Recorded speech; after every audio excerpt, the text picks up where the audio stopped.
Bismillahirrahmanirrahim. Assalamualaikum warahmatullahi wabarakatuh.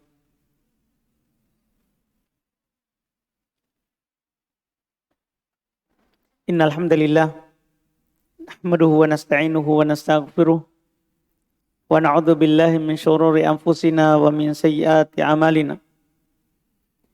May yahdihillahu fala mudhillalah wa may yudlil fala hadiyalah. Asyhadu an la ilaha illallah wahdahu la syarikalah wa asyhadu anna Muhammadan abduhu wa rasuluh sallallahu alaihi wa ala alihi wa ashabihi wa man tabi'ahum bi ihsan ila yaumiddin, amma ba'd. Alhamdulillah, kembali pada malam hari ini kita di majelis kitab Bulughul Maram min Adillatil Ahkam karya Al-Imam Al-Hafidh Ibn Hajar Al-Asqalani Asy-Syafi'i rahimahullah. Pada malam hari ini kita di majelis ke-79 di kitab ini, dan kita masuk di pembahasan sujud tilawah setelah selesai di pekan lalu dalam pembahasan sujud sahwi. Karena di bab ini beliau sebutkan 3 sujud. Sujud sahwi, sujud tilawah, dan sujud syukur. Nah, sekarang ini judul bab dari kami ini untuk mempermudah, bab sujud tilawah. Penulis tidak kasih judul bab. Bab tentang sujud tilawah, hadits ke-338, dan beliau langsung sebutkan beberapa hadis ini, 38, 39, 40, 41, 4 hadis. Di pembahasan pertama, kata beliau rahimahullahu ta'ala, wa an Abi Hurairah radhiyallahu ta'ala anhu qala, sajadana ma'a Rasulillahi sallallahu alaihi wa alihi wasallam fi idza samaa'un syaqqat wa iqra bismi rabbik, rawahu Muslim. Kata beliau rahimahullah, dari Abu Hurairah radhiyallahu ta'ala anhu, beliau berkata, sajadana ma'a Rasulillah, kami sujud bersama Rasulullah sallallahu alaihi wa alihi wasallam fi, dalam, yaitu bermakna waktu, sewaktu membaca surat idza sama'un syaqqat, yaitu al-insyiqaq, dan iqra bismi rabbikal ladzi, iqra bismi rabbik, yaitu surat al-alaq. Kata beliau diriwayatkan oleh Imam Muslim. Ini 2 tempat sujud dalam sujud tilawah. Riwayat kedua, qala, beliau berkata, wa an ibni Abbas radhiyallahu ta'ala anhuma qala sad laysat min azaimi sujud wa qad ra'aitu Rasulullah sallallahu alaihi wa alihi wasallam yasjudu fiha, rawahul Bukhari.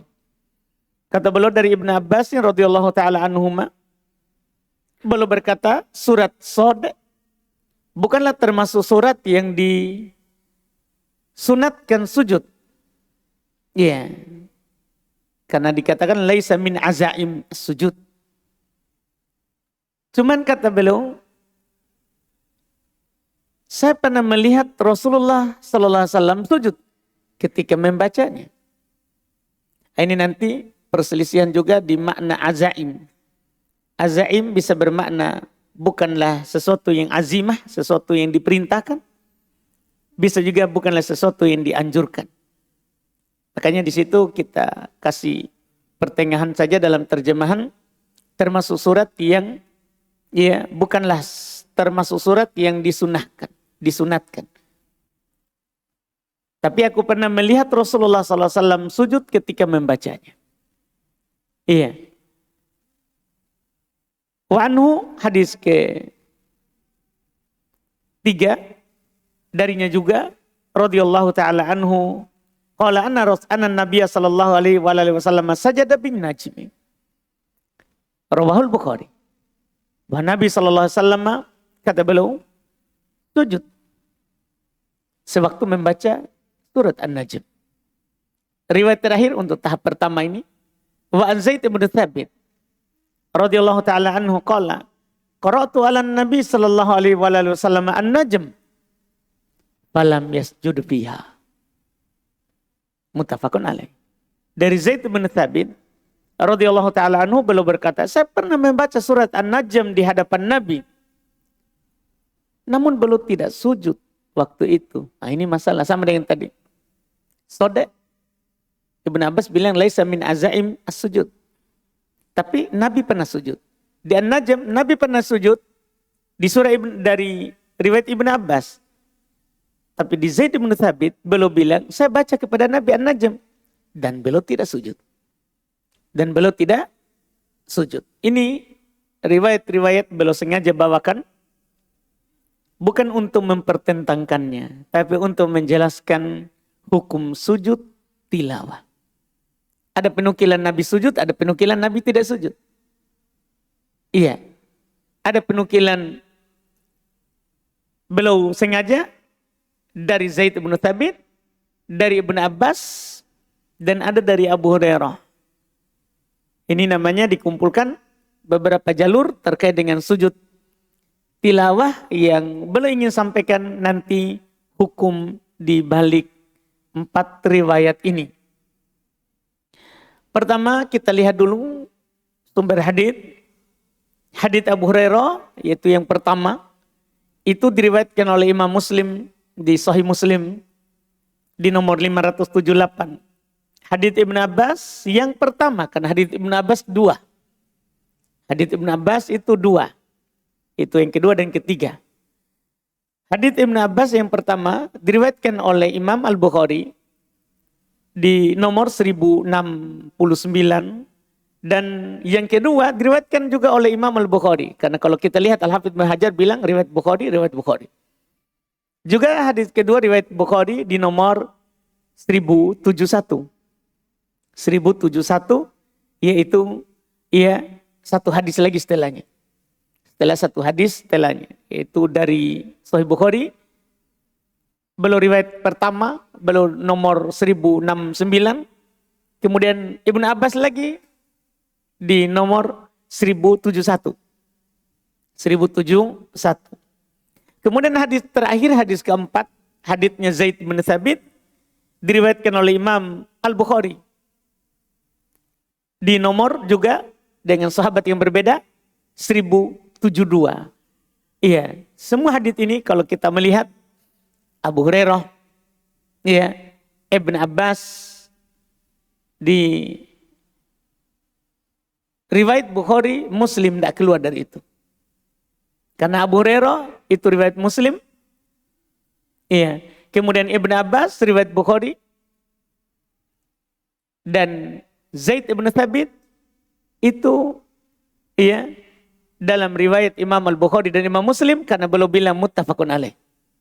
Nah, jadi hadis Zaid bin Thabit lah yang muttafaqun alaih. Disepakati oleh Imam Bukhari dan Imam Muslim. Di Bukhari nomor 1072 itu berurut semua itu di 3 hadis tadi. Karena 1069, 1671, 1072. Kemudian di Muslim di nomor 577. 577. Yaitu sebelum hadits Abu Hurairah. Karena hadits Abu Hurairah di Muslim itu di nomor 578. 578. Kemudian hadits Zaid bin Thabit nomor 577. Di masing-masing Bukhari Muslim itu meriwayatkan dari 2 sahabat. Meriwayatkan dari 2 sahabat. Derajatnya tidak kita ragukan. 4 hadits ini sahih. Derajat 4 hadits ini sahih. Fikih yang belum mau sampaikan. Iya, fikih dari hadits disunahkan sujud ketika membaca surat Insyiqaq dan Al-Alaq. Ya, surat Al-Insyiqaq dan Al-Alaq disyariatkan untuk sujud tilawah. disyariatkan untuk sujud tilawah. Dan ini yang kita katakan ini pendapat mayoritas, hendak disepakati, padahal hadisnya sahih. Sebagai faedah, kenapa tidak disepakati? Padahal hadis sahih. Jawabannya, di sana ada hadis yang seakan-akan bertentangan dengan hadis yang ada di hadapan kita ini, di buku ini. Tidak dibawakan oleh Al-Hafidz Ibnu Hajar, karena beliau isyaratkan riwayat ini pendapat mayoritas ulama fikih. Di sana ada yang berpendapat lain. Ada yang berpendapat lain berdasarkan hadits Ibnu Abbas. Ibnu Abbas beliau pernah berkata, anna Rasulullah sallallahu alaihi wasallam lam yasjud fi syai'in minal mufassal mundu tahawwala ilal Madinah. Ini hadits Ibnu Abbas. Beliau berkata dalam riwayat Imam Abu Dawud di nomor 1403. Beliau berkata Nabi SAW tidak pernah sujud dari mufassal. Berarti kan insyaqaq, al-alaq itu kan mufassal. Nabi tidak pernah sujud pada sesuatu pun dari surah mufassal semenjak berpindah ke Madinah. Memang beliau di Makkah sujud. Di Makkah beliau sujud An-Najm. Sampai kaum musyrikin juga sujud. Di Makkah beliau sujud Insyiqaq. Beliau sujud Al-Alaq. Tapi semenjak pindah di Madinah, tidak sujud lagi. Ini yang menyebabkan di sana ada ulama, sebagian ulama fikih dari selain mayoritas, berpendapat itu sudah mansukh. Hadits yang Nabi sujud tadi itu di Al-Alaq dan Al-Insyiqaq, mansukh, sudah dihapus dengan hadits Ibnu Abbas ini. Karena semenjak pindah di Madinah, tidak sujud lagi. Itu yang menyebabkan tidak disepakati. Padahal hadits, seharusnya kan hadis sahih, mungkin kita kira disepakati. Tidak. Ada yang berpendapat lain, disebabkan karena ada hadits yang menyelisihi. Dan mayoritas tidak mengambil hadits Ibnu Abbas dalam riwayat Abu Dawud, disebabkan dalam sanadnya terdapat kelemahan. Ya, terdapat kelemahan. Tentunya ucapan mansukh, dihapus hukumnya, butuh hadits yang sahih. Tidak bisa kita hapus sebuah hukum yang sahih haditsnya dengan yang dhaif. Dengan yang dhaif, tidak bisa. Karena syarat nasakh dan mansukh adalah, di antara syaratnya adalah sahih. An-nasikh yang menghapus itu sahih secara sanad. Secara sanad. Di samping syarat lain itu dipersyaratkan berakhirnya dia lebih belakang waktunya daripada yang dihapus. Lebih belakang waktunya daripada yang dihapus. Tapi ini tentunya lebih belakang karena beliau bilang di Madinah. Di Madinah. Iya. Dan masalahnya adalah karena dia adalah hadits yang dhaif. Kan dia adalah hadits yang dhaif. Jadi makanya kita tetap katakan disunahkan sujud ketika membaca surat Al-Insyiqaq dan Al-Alaq. Faedah kedua, disunahkan sujud ketika membaca surat Shad. Disunahkan sujud ketika membaca surat Shad. Iya. Di sini tidak ada khilaf, terdapat khilaf di kalangan imam 4 terbagi 2. Masalah surat Shad, apakah sujud atau tidak?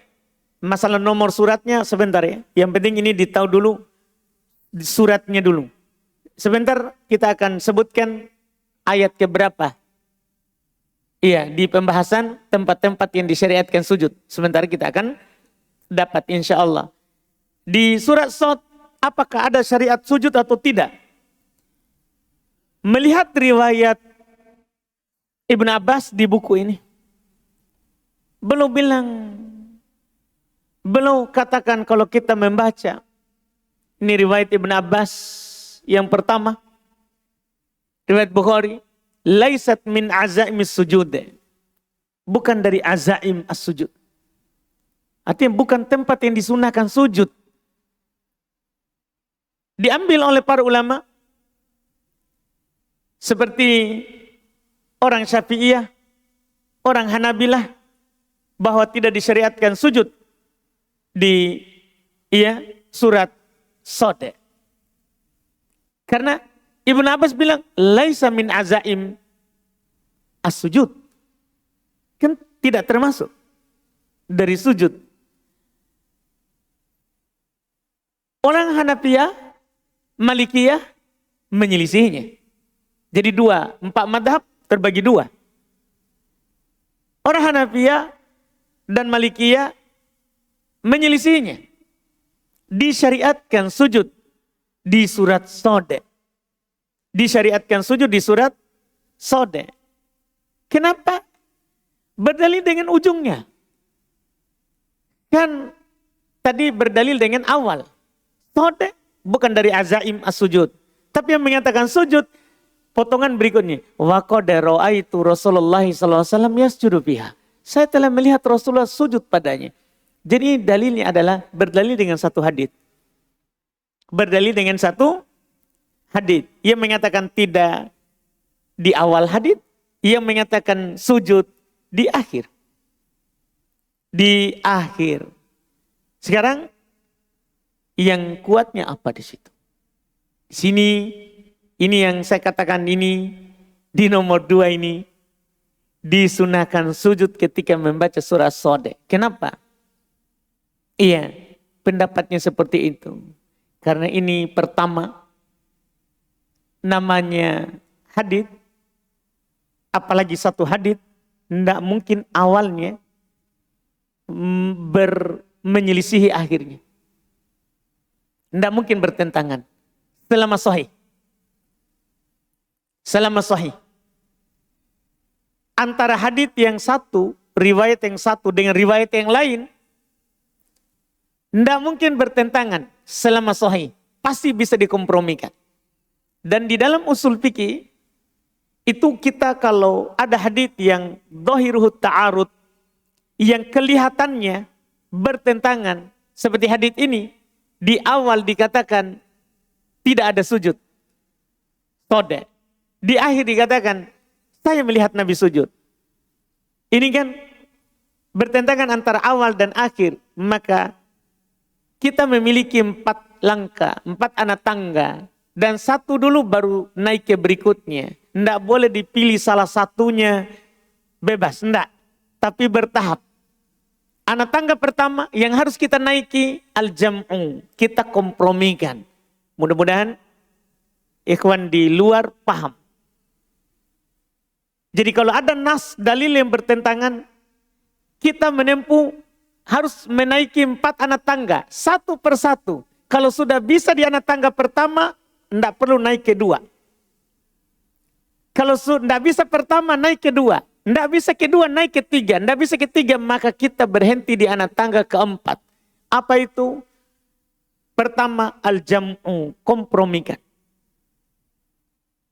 Iya, kompromikan itu nas. Jika memungkinkan.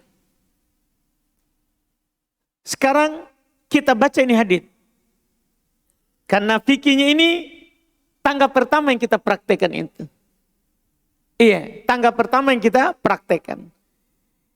Kita lihat baca hadits Ibn Abbas. Sode bukan dari azaim as-sujud. Dan saya telah melihat Rasulullah sujud padanya. Apa makna dari hadits ini kalau kita kompromikan? Azaim dari kata al-azimah, lawan dari rukhsah, yaitu wajib.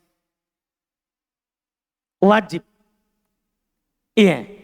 Kalau dibilang azimah, lawan dari rukhsah. Lawan dari rukhsah, keringanan. Sode bukan kewajiban untuk sujud. Tapi saya melihat Nabi sujud, perbuatannya sunnah. Jadi yang dinafikan di awal hadits wajibnya. bukan sunnahnya. Karena di akhir hadits saya melihat Nabi sujud perbuatan. Apa hukum perbuatan Nabi? Kita tentunya di majelis hadits ini sering kita dengar saya bilang, hukum perbuatan Nabi apa? Sunnah. Hukum kalau Nabi lakukan sunnah.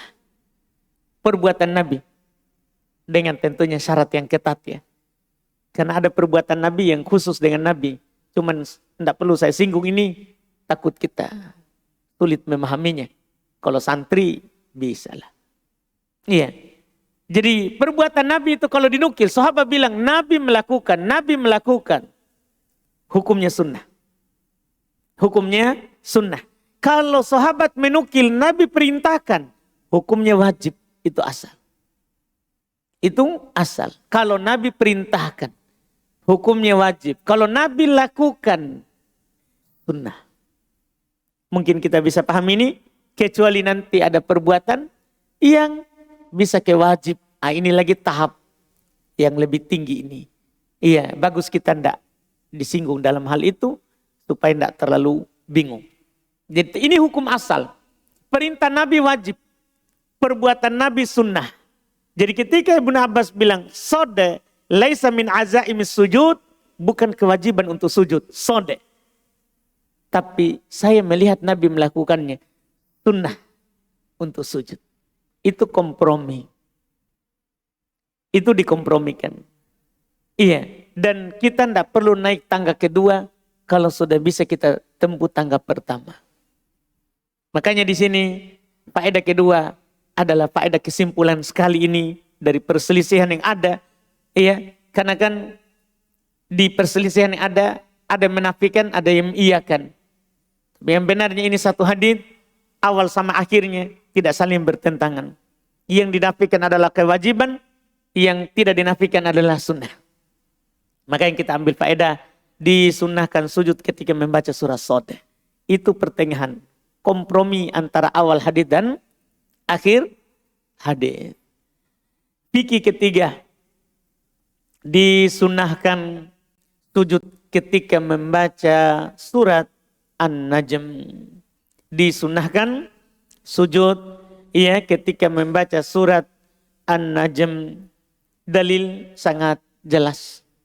Ya di buku ini ya ini yang hadits ini ya dua. Ibn Abbas, Nabi sujud di An-Najm. Nabi sujud. Zaid bin Thabit, saya membacanya dan Nabi tidak sujud. Itu menunjukkan sunnahnya. Itu Nabi meninggalkannya bukan tidak disyariatkan, tapi menunjukkan sunnahnya. Kalau wajib, pasti setiap lewat sujud. Kalau wajib. Tapi ketika Nabi sujud, kemudian Nabi juga tidak sujud, berarti itu menunjukkan apa? Sunnah. Iya, itu hukum perbuatan. Jika Nabi meninggalkan setelah belum melakukannya, maka itu memalingkan hukum dari wajib menjadi apa? Sunnah. Dan itu dimaklumi di banyak hal di dalam syariat. Alhamdulillah. Ini 3 fikih dari 4 hadits tadi. Kita baca lagi hadits berikutnya. Kata beliau rahimahullah wa an Khalid ibn Ma'dan radhiyallahu ta'ala anhu qala fuddilat suratul hajj bisajadatain. Rawahu Abu Daud fil marasil. Kata beliau dari Khalid ibn Ma'dan radhiyallahu anhu, beliau berkata surat Al-Hajj diberi keutamaan dengan 2 sujud. Tidak ada sujud di Quran 2 kali di dalam surat itu ada lambang sajadah, kecuali di surat Al-Hajj. Ada 2 lambang sajadah di dalamnya. 2 ayat darinya, nanti insya Allah kita akan sebutkan ayatnya. Jadi kata Khalid ibn Ma'dan, surat Al-Hajj diberi keutamaan dengan 2 sujud, yaitu sajadah tilawah, sujud tilawah. Diriwayatkan oleh Abu Daud dalam Al-Marasil. Warawahu Ahmad Kata Al-Hafidz Ibnu Hajar dan diriwayatkan oleh Imam Ahmad wa Tirmidzi dan At-Tirmidzi mausulan min hadits Uqbah bin Amir, secara mausul bersambung, ada sanadnya di dalam hadits Uqbah bin Amir, wa zada faman lam yasjuduhuma fala yaqra'ha, dan belum menambah siapa yang tidak sujud dalam dua itu jangan dia baca. Wah, kalau tidak sujud jangan dibaca. Keras ini haditsnya, wasanaduh do'if, tapi sayangnya sanadnya do'if. Kita lihat sumber hadits langsung. Sumber hadits Khalid ibn Ma'dan, dan perlu kita tahu Khalid bin Ma'dan seorang tabi'in, bukan sahabat. Seorang tabi'in. Iya, kenapa perlu disebut? Karena kita butuhkan dalam berhujjah. Dalam berhujjah, kita harus tahu dulu siapa yang berkata. Setelah kita tahu ini ucapan Nabi, kita lihat sahih atau dhaif. Selain Nabi, lihat dulu sahabat atau tabi'in. Kenapa perlu? Faedah secara berdalil. Jadi sepakat ulama, ucapan tabi'in bukan hujjah. Itu harus kita pahami. Ucapan tabi'in bukan hujjah. Apalagi generasi setelah tabi'in. Bukan hujjah. Ucapan sahabat itu yang diperselisihkan. Apakah bisa kita berdalil dengan ucapan sahabat atau tidak? Diperselisihkan. Mayoritas berpendapat hujjah. Dengan syarat tidak menyelisih dalil dan tidak ada sahabat lain yang menyelisihinya. Dua syarat. Jadi jangan sampai kita terpengaruh di sana dengan orang-orang berdalil dengan ucapan ulama. Ini kalau orang awam bisa ditipu. Tapi kalau orang yang sudah belajar susah ditipu. Karena kita kalau belajar semua kita paham bahwa ucapan setelah sahabat bukan hujjah. Sepakat. Tidak ada silang pendapat. Siapapun belajar ilmu usul fikih dia paham itu. Bahwa mau dia orang Syafi'iyah atau dia orang Malikiyah, Hambaliyah, Hanafiyah, semua sepakat bahwa ucapan tabi'in bukan hujjah. Tidak bisa kita katakan ini sunnah. Siapa punya pendapat? Terus kita sebutkan tabi'in ke bawah. Itu bukan hujjah. Iya, itu bukan hujjah. Hujjah itu ucapan Nabi, satu. Iya, apakah Quran atau hadits yang sahih. Yang kedua ucapan sahabat. Itu pun ucapan sahabat diperselisihkan. Tapi yang benarnya pendapat mayoritas hujjah dengan dua syarat. Syarat pertama tidak menyelisih dalil. Kalau ada ucapan sahabat menyelisih dalil, yang dipakai dalil bukan ucapan sahabat. Syarat kedua tidak diselisih oleh sahabat lain. Jika ada sahabat yang berucap dan diselisih oleh sahabat lain, maka bukan hujjah. Misalnya begini, contoh ucapan sahabat dan tidak ada menyelisihinya. Yang dilakukan oleh sahabat yang tidak ada menyelisihinya. Umar melakukan sholat tarawih 21 rakaat. Tidak ada sahabat yang menyelisihinya. Hujjah. Boleh seorang sholat tarawih 21 rakaat dengan witir. Tidak ada masalah. Kalau dia pendek-pendek bacaannya. Karena kalau pendek bacaan, disunahkan memperbanyak rakaat.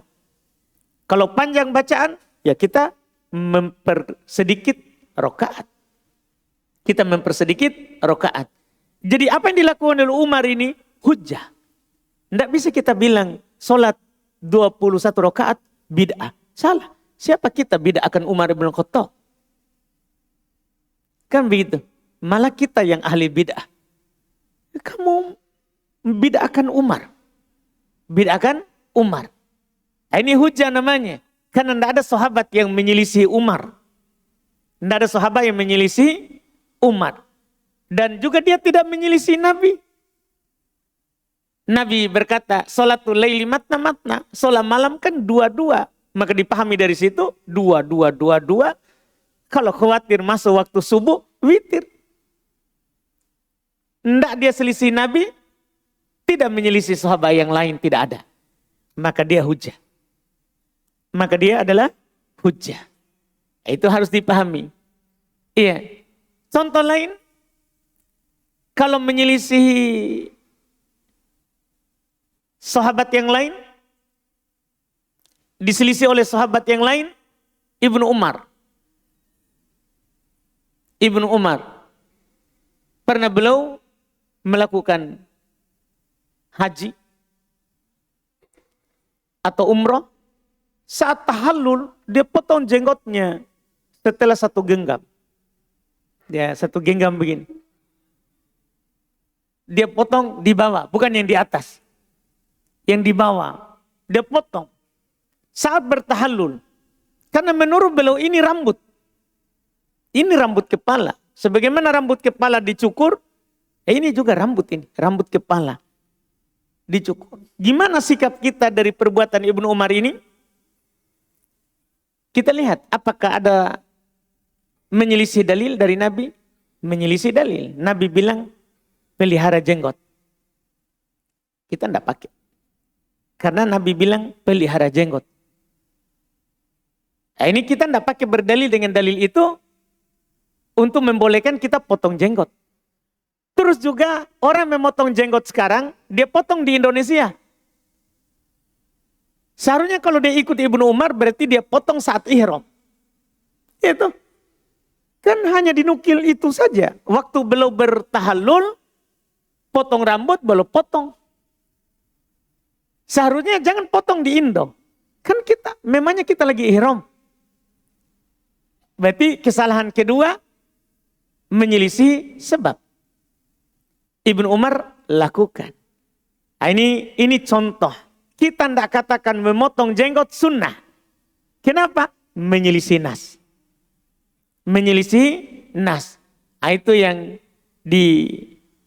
harus dipahami dalam masalah ini. Makanya ucapan ketika saya bilang ini Khalid ibnu Ma'dan tabi'in, berarti kita tidak pakai hujah hal itu.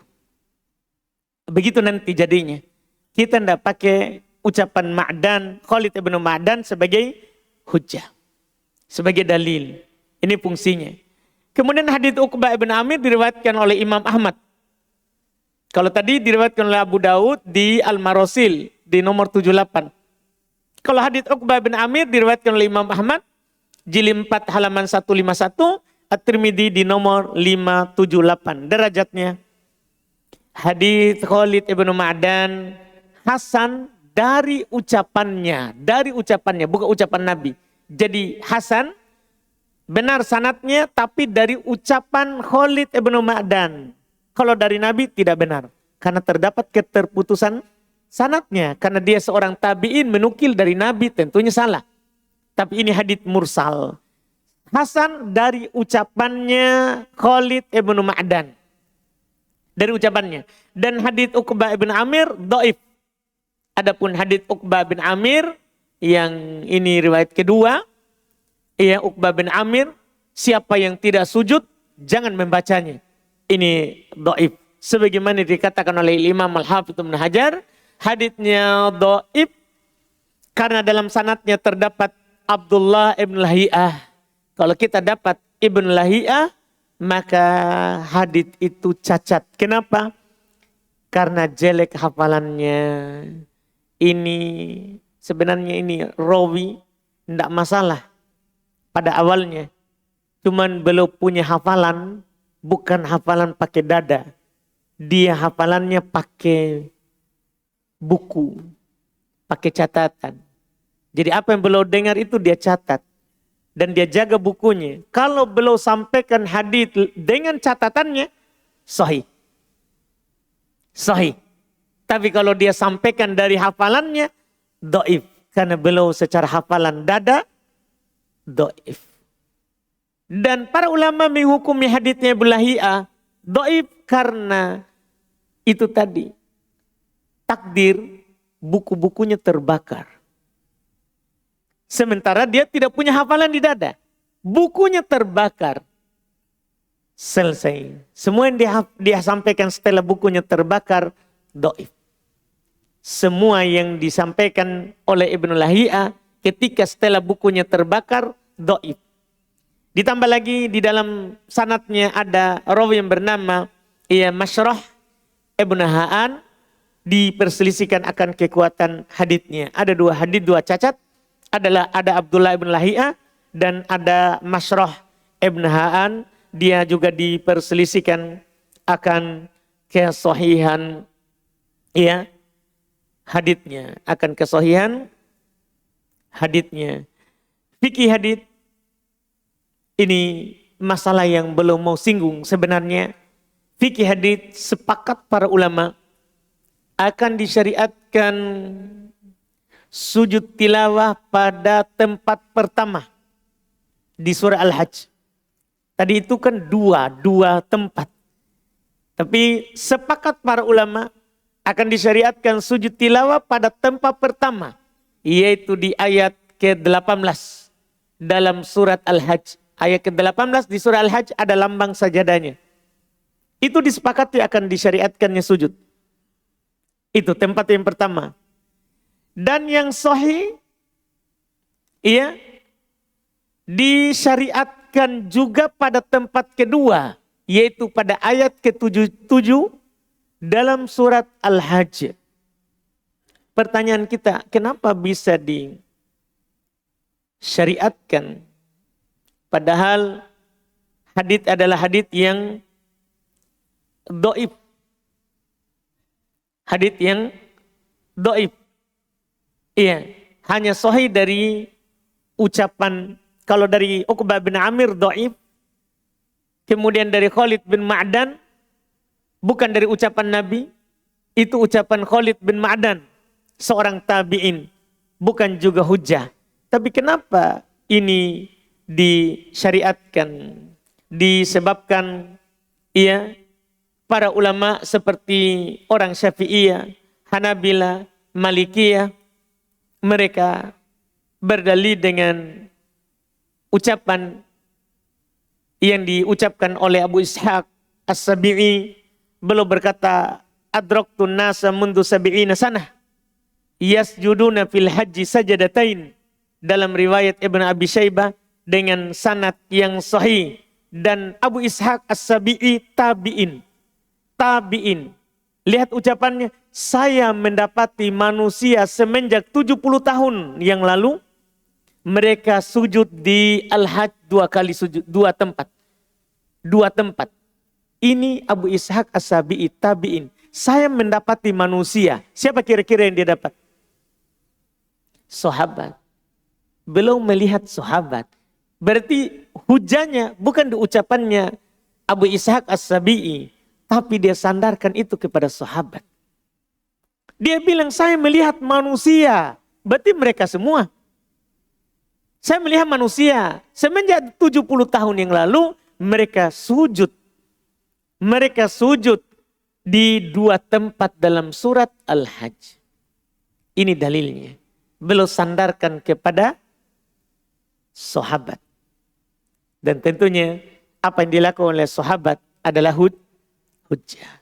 Apa yang dilakukan oleh sahabat adalah hujjah. Ini dalil mereka, sehingga dalam madhab Syafi'iyah, Hanabilah dan sebagian Malikiyah mereka sujud pada 2 tempat. Kalau yang pertama ayat 18 dalam semua madhab sujud. Tempat kedua mayoritas sujud juga. Sehingga disimpulkan bahwa di surat Al-Hajj ada 2 sujud. Di surat Al-Hajj ada 2 sujud. Kita cukupkan dulu, kemudian kita tidak sempat ambil setelahnya lagi ya. Setelahnya insya Allah nanti di sini hadis setelahnya akan kami sebutkan ini seluruh tempat yang ada lambang sajadahnya dan di situ sujud atau tidak. Di sini nanti kita dapat di pertemuan akan datang. Lengkap dengan surat dan nomor ayatnya. Lengkap nanti dengan surat dan nomor ayatnya. Kita ambil di pertemuan akan datang ini insya Allah. Kalau kita ambil sekarang akan panjang. Tidak apa-apa, kita sampai situ dulu.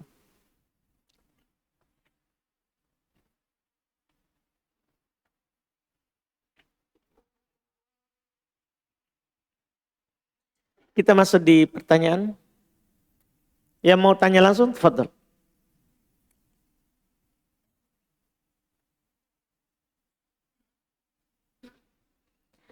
Ada hadits, bismillah apa Ustaz? Ada hadits berbunyi afdhalus siyam siyam Daud wa afdhalul qiyam qiyam Daud. Riwayat. Pertanyaannya apakah hadits sahih? Jika sahih, bagaimana qiyamnya Daud? Bagaimana qiyamnya Daud? Wallahu alam, ini hadits yang ditanyakan saya tidak tahu. Saya tidak tahu. Afdhalus siyam siyam Daud wa afdhalul qiyam qiyam Daud. Yang itu ya, afdhalul qiyam. Kalau afdhalus siyam siyam Daud itu jelas hadis, kalau potongan itu sahih. Potongan itu sahih karena ketika Nabi ditanya oleh Abdullah bin Amr bin As terkait dengan puasa, di antara yang ditunjukkan oleh Nabi adalah puasa Daud. Dan ketika Abdullah bin Amr mengatakan saya bisa mampu lebih dari siam Daud, maka Nabi berkata tidak ada lagi yang lebih utama dari puasa Daud. Tapi kalau qiyamnya ini nanti kita tanya afdhalul qiyam qiyamu Daud. Afdhalul qiyam qiyamu Daud. Gimana ini riwayat yang potongan kedua,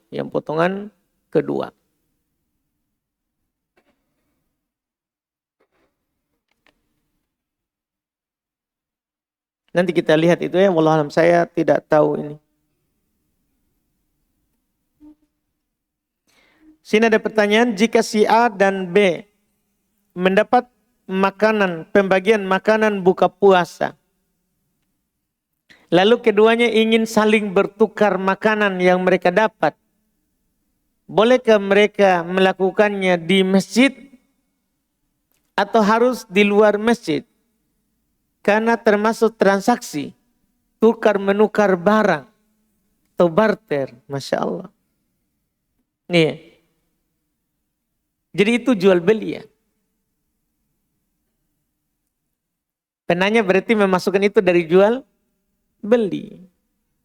Dihadiskan bukan tukar menukar. Bukan tukar menukar. Disebutkan dalam hadis man ba'a fil masjid. Siapa yang melakukan jual beli, bukan tukar menukar. Memang tukar menukar masuk dari jual beli, tapi masuk dalam akad. Tapi dia tidak semua dikatakan jual beli. Iya, karena hadiah juga masuk juga tukar menukar. Karena akad yang dimaksud dengan jual beli akad lazim. Akad lazim, bukan akad ya tabarruk, bukan akad berbuat baik. Iya, akad tabarruk berbuat baik, hibah, memberi hadiah. Iya. Kalau penanya memasukkannya itu dari akad jual beli, tidak boleh di masjid. Tapi kalau hanya sekedar bukan akad jual beli yang dia maksudkan, dia lebih suka yang satu itu, yang satunya tidak terlalu suka, boleh dia menukar. Boleh dia menukarnya. Wallahualam, penanya masukkan di mana? Kalau penanya memasukkan di jual beli, tidak boleh. Bagaimana penjelasan hukum sholat berdua yang bukan mahram?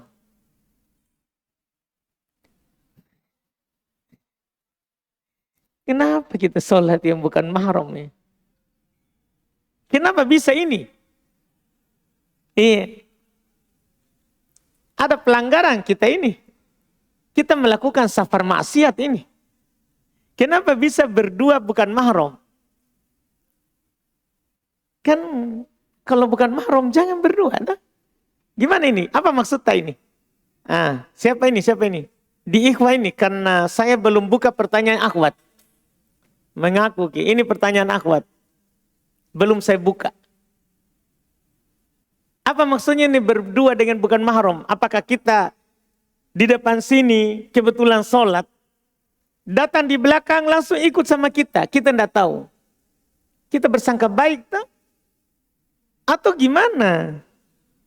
Ini masalah kita ini. Tidak boleh kita berdua dengan bukan mahram. Tidak boleh kita berduaan dengan yang bukan mahram. Kalau tidak mengaku ini ya.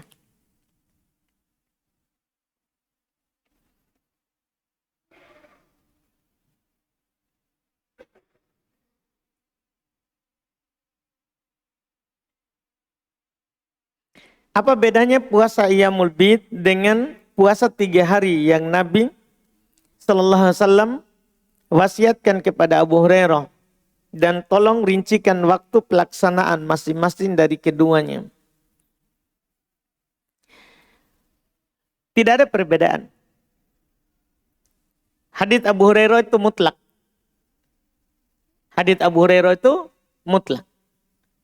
Ia menyebutkan puasalah wasiatnya, puasalah 3 hari dalam sebulan. Itu mutlak. Kemudian dikoit dengan hadits lain. Tanggal 14, tanggal 13, 14, 15.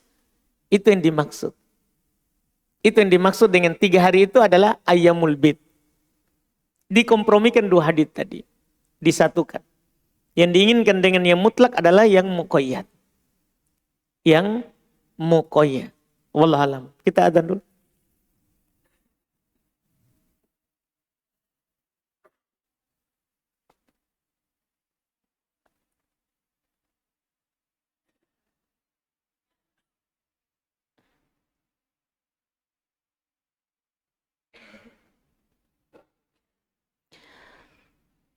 Sini ada pertanyaan, apa illah? Itu sebab batalnya wudhu ketika tidur. Apakah karena sebab tidur itu sendiri atau dikhawatirkan ketika tidur akan adanya keluar angin yang menjadi sebab batalnya wudhu? Dan bagaimanakah ukuran lamanya tidur yang menjadi sebab batalnya wudhu? Tidur itu madzonatul hadas, bukan membatalkan wudhu yang dibahas, tapi dia adalah disangkaan kuat bahwa orang yang tidur itu dia berhadas karena disebabkan oleh ucapan Nabi Sallallahu Alaihi Wasallam, ya, al-ainan wi'a'usah. Kedua mata ini seperti penutupnya itu di bawah. Lubang di bawah. Kalau ini terbuka, yaitu tidur, maka dikhawatirkan di bawah keluar. Makanya tidur itu bukan hadas, tapi madzonatul hadas. Tempat yang disangka kuat, dia keluar hadatnya. Dia keluar hadatnya. Makanya para ulama rahimahumullah ada yang memutlakan tidur pembatal wudhu. Tidur sedikit ataupun tidur lelap atau tidur ringan. Cuma sebagian ulama katakan lagi dia kan bukan pembatal wudhu, tapi disangkaan kuatnya adalah hadas. Maka dilihat daripada jenis tidurnya. Kalau tidurnya tidur pulas, tidur dalam, batal. Tapi kalau tidurnya tidur ringan, tidak batal. Dan ini pendapat yang paling kuat. Ini pendapat yang paling kuat. Disebabkan pernah dalam hadits Anas radhiyallahu taala anhu di Bukhari Muslim, para sahabat menanti sholat Isya bersama Rasulullah sallallahu alaihi wasallam. Sampai kata Anas, nama sibyan wan nisa. Anak-anak sudah pada tidur dan perempuan juga yang sholat di rumah sudah tidur. Dan orang-orang yang menanti Nabi keluar di masjid itu jatuh-jatuh kepala mereka karena ngantuk. Ketika Nabi keluar, mereka langsung berdiri sholat tidak berwudu. Ini menunjukkan bahwa tidur ringan itu tidak membatalkan wudu. Kan ini dia hanya jatuh kepala, bangun lagi. Jatuh kepalanya bukan jatuh ke lantai ya. Maksudnya jangan ngantuk begitu. Ngantuk dia Keluar Nabi langsung berdiri sholat. Ini menunjukkan tidur tidak membatalkan wudhu dengan tidur ringan. Dengan tidur yang ringan. Adapun tidurnya tidur lelap, apalagi sampai bunyi mesinnya. Kalau ini sudah lelap ini sudah batal wudhunya. Iya batal wudhunya karena dia tidak rasa apa yang keluar. Dia tidak rasa lagi apa yang keluar. Wallahualam.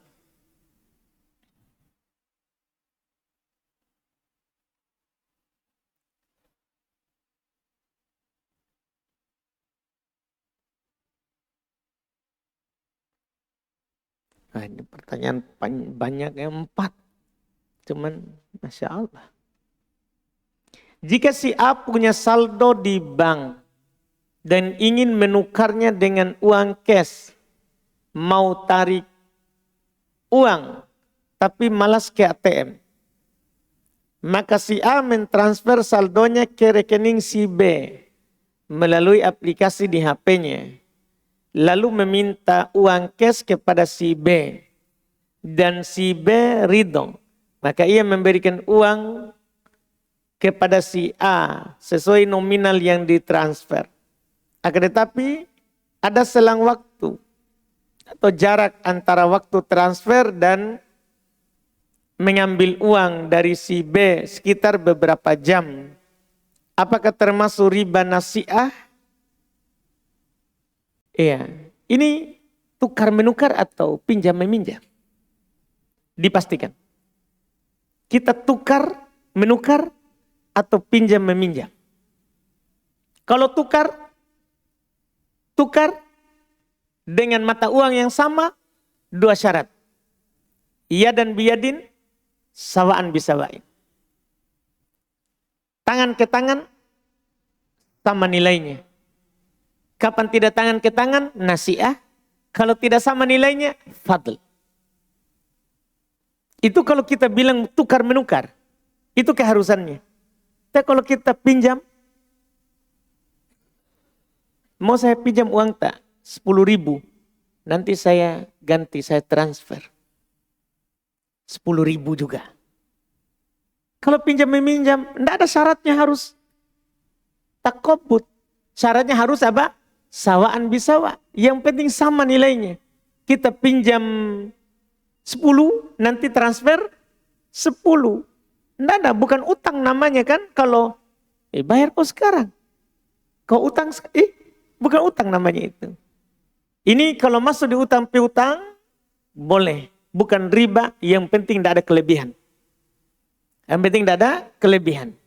Bukan riba. Tapi kapan ada kelebihan, dia bilang saudara pinjam uang 10.000 dulu. Ada uangku di bank. Iya, bisa aja. Tapi pahami mami toh. Anak-anak kah? Misalnya gitu, kita kasih kode untuk kasih lebih. Riba. Riba kord. Riba dari utang piutang. Riba dari utang piutang. Itu saja yang diperhatikan. Kita ini akad apa? Akadnya akad apa? Tukar menukar atau pinjam meminjam? Itu pertanyaan pertama. Tadi apakah termasuk riba nasi'ah? Sudah terjawab tadi. Apa jika riba, apa solusinya? Tadi sudah disebutkan. Masuk bisa riba, bisa tidak. Tukar menukar atau pinjam meminjam. Iya. Kemudian pertanyaan kedua, jika si A mau beli pulsa Rp 10.000, tapi ia baru membayar 5.000 dan sisa pembayarannya diakhirkan, apakah boleh atau termasuk riba? Karena uang dan pulsa adalah alat tukar yang merupakan barang ribawi. Wah, pulsa ya? Pulsa barang ribawi. Sulit kalau dikatakan pulsa barang ribawi. Jadi kita bisa ke penjual ikan, Pak mau beli ikan. Nah, mau bayar pakai pulsa 10.000, diterima. Gimana ini? Kan alat tukar dong pulsa. Iya enggak? Alat tukar itu pulsa atau barang? Yang mau dibeli. Dipastikan dulu ini. Jangan sampai kita sembarang memasukkan alat tukar. Nanti biar celana dalam alat tukar juga. Kan masalah nanti tuh kalau kita semua begini masukkan semua alat tukar. Pulsa juga alat tukar.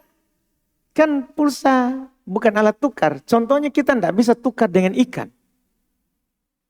Itu jangan terlalu terlalu memasukkan semua alat tukar.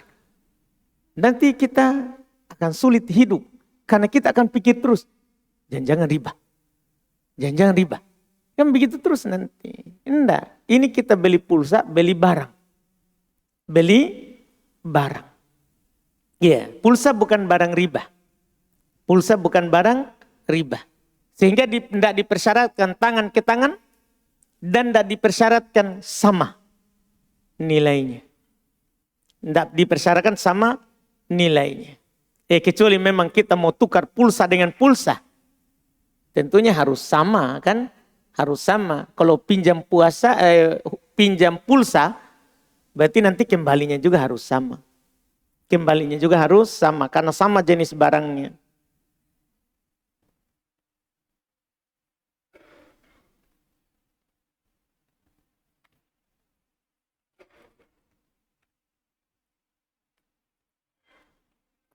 Masya Allah. Wah, pertanyaan satu lembar begini agak takut-takut saya ini. Ustaz, kemarin malam saya bertengkar dengan suami. Aduh, ini masalah. Baca atau tidak ini? Semangat sekali antum. Ternyata ini bapak-bapak suka dengar curhat. Ustadz, kemarin malam saya bertengkar dengan suami saya. Kami punya warung, dan jam 11 sudah tutup. Saat itu suami saya sudah mengganti pakaian. Celana pendek, celana yang dia biasa pakai saat tidur. Karena sudah mau jam 11. Tapi ada pesanan makanan tidak jauh dari rumah. Jadi suamiku mengantarkan makanan itu karena jaraknya sangat dekat dan sudah jam 11 malam. Jadi suamiku tidak mengganti celananya, keluar mengantar karena dia pikir sudah tengah malam. Apa masalah ini ya? Cuma sebentar dan jalanan juga sudah sepi. Tapi saya tidak suka. Dia keluar pakai celana pendek. Akhirnya saya ngambek. Diam. Tidak mau disentuh. Dan menangis. Wah, lengkap. Dia bertanya. Dia bertanya saya kenapa. Saya jawab, saya tidak suka kalau celana pendek keluar. Dia menjelaskan tapi tersulut emosi karena menganggap itu hanya hal kecil dengan alasan sudah sepi dan tengah malam. Orang yang dia temui yang pesan itu juga katanya hanya laki-laki 5 orang. Akhirnya dia emosi, merobek-robek celananya.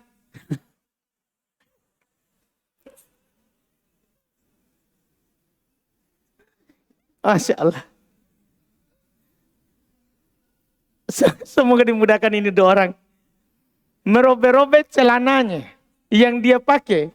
Dan dia mengamuk, menendang pintu sampai berlubang. Wah, punya kekuatan ini. Dan membanting barang. Saya menangis sejadi-jadinya. Dan sampai sekarang saya masih trauma. Dan merasa hilang rasa sama suami saya. Wah, mohon nasihatnya Ustaz. InsyaAllah nih. Apa yang mau kita katakan ya? Iya. Celana ya, ini masalah celana pendek ya. Celana pendek sebenarnya ini sampai mana ini? Dan kan kalau selutut, kan memang auratnya laki-laki adalah dari pusar sampai lutut. Tidak usah kita permasalahkan. Kecuali celana pendeknya sepaha, nah, baru kita nasihati. Jangan marah. Nasihati. Ya jangan langsung, tapi perempuan memang begitu. Ternyata semua perempuan sama ya.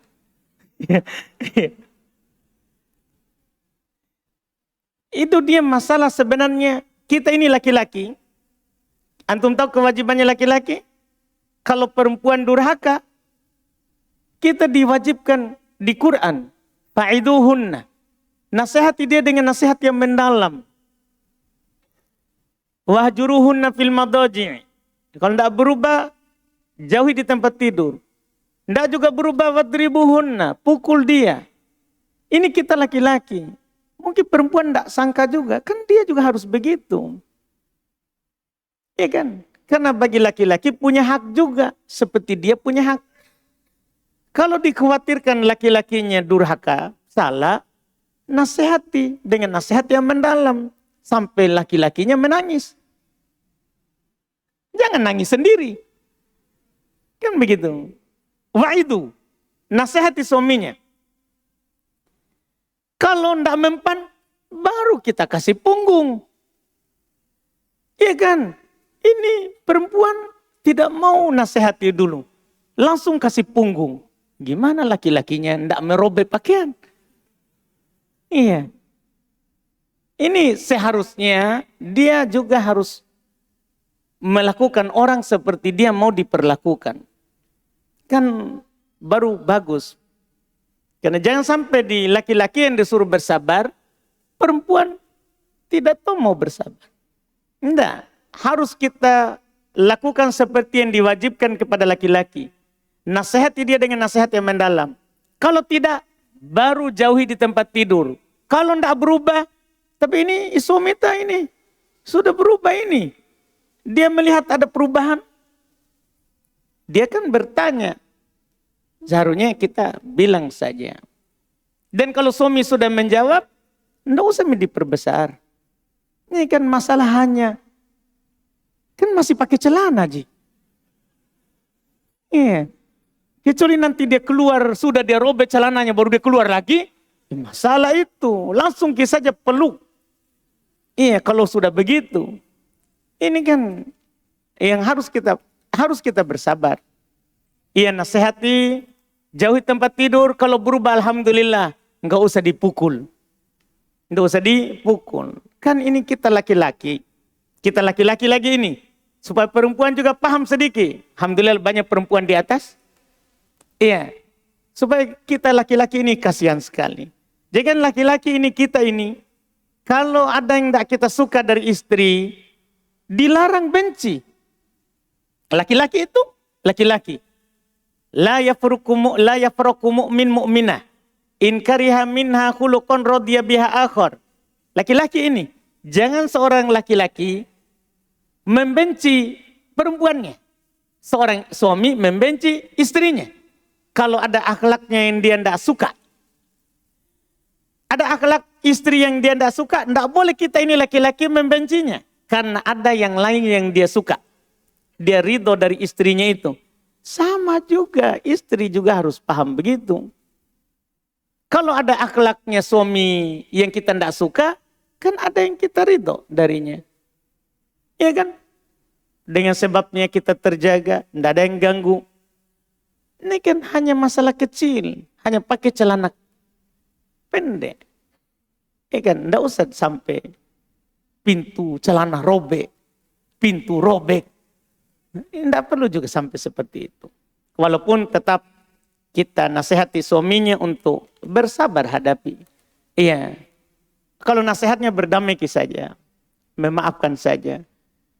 Iya. Di sini dia bilang merasa hilang rasa. Ya, tidak boleh. Masa hilang rasa gara-gara celana pendek. Nah dia biasa tidak pakai celana di kita. Kan begitu tuh? Iya enggak? Masa gara-gara celana pendek langsung hilang rasa? Nah biasa di hadapan tak tidak pakai celana tetap ada rasa. Seharusnya kasih sama saja. Masya Allah. Jengkel tongki dengar ini. Alhamdulillah. Sabar sedikit. Sabar. Sekarang ini memang banyak masalah kan. Banyak masalah. Dari dulu banyak masalah. Tapi sekarang kita ini banyak masalah. Lebih banyak. Lebih banyak. Karena mudah sekali orang cerai karena masalah sedikit. Di samping karena kurangnya agama. Kurang agama. Iya, kurang agama. Masalah sedikit. Orang cerai. Iya, masalah seperti yang ditanyakan. Harusnya kita bersabar. Di Quran, di surat terakhir itu ya, di Ali Imran ya. Ya ayyuhalladzina amanu isbiru wasabiru warabitu. Apa istilahnya? La'allakum tuflihun. Masya Allah. Kalau kita paham ini ayat, masalah ini kan konsep kita hidup ini. Hidup ini tidak ada cobaannya. Tidak ada. Kalau mau Anda ada cobaannya nanti di surga. Tidak ada lagi cobaan. Kalau di dunia ini tetap akan ada cobaan. Maka apa kata Allah kepada kita ini? Khusus kita yang beriman. Bisa kita buka nanti surat terakhir di surat Ali Imran ya. Ayat keberapa itu? 200. Ya enggak? Alhamdulillah. Ya ayyuhalladzina amanu, wahai orang-orang beriman. Isbiru. Sabarkan dirimu. Karena pasti akan ada ujianmu. Sabarkan dirimu. Kalau kamu sudah sabar, istiqomahkan dirimu di atas sabar. Karena itu makna ayat. Wasobiru. Sudah ada orang lain. Sobiru wazannya. Fa'al. Ada salingnya. Dan sabarkan juga dirimu. Kalau ada gangguan dari orang lain. Kan kadang cobaan itu dari diri sendiri. Hawa nafsu kita ini cobaan. Isbiru. Wasobiru. Dan bersabarlah. Terhadap siapa? Orang lain. Orang lain. Warobitu. Ketiga itu. Dan robitu. Lakukanlah ribat. Lakukan penjagaan. Terhadap kesabaranmu. Nah, jaga dirimu dalam kesabaran. Karena kadang kita bisa sabar sekali. Setelah itu. Hilang lagi. Enggak. Robitu. Lakukan ribat. Lakukan penjagaan di perbatasan kesabaran. Setelah itu, la'allakum tuflihun. Agar supaya kalian beruntung. Kapan kita bisa menjaga diri tetap sabar? Pasti kita akan bahagia. Dipastikan itu. Tapi kalau masalah sedikit tidak sabar, tidak ada kebahagiaan. Karena jaminan kebahagiaan di kesabaran. Wallahualam. Masya Allah. Masih banyak ini ya. Kita baca sedikit lagi.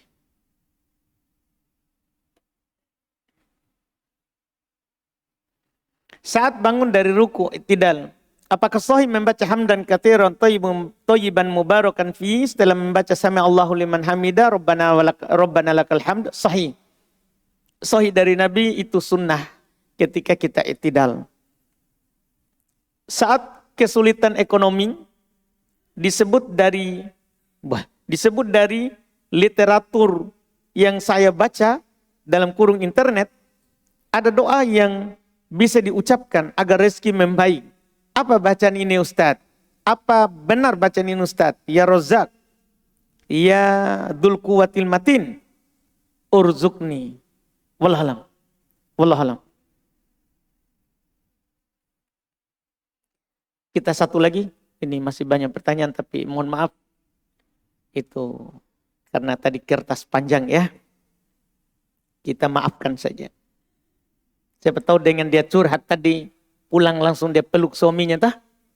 Minimal kita jadi sebab kebaikannya orang. Iya enggak saudara? Alhamdulillah. Bolehkah seorang berpuasa seperti Rasulullah berpuasa ketika kita tidak mendapati makanan di rumahnya? Meskipun puasanya dilakukan bukan di hari Senin atau Kamis, atau bukan dalam rangka membayar utang puasa Ramadan, betul-betul karena tidak ada makanan di rumahnya. Boleh. Boleh. Karena itulah perbedaan puasa sunnah dan puasa wajib. Puasa wajib itu harus niat dari malam. Puasa wajib.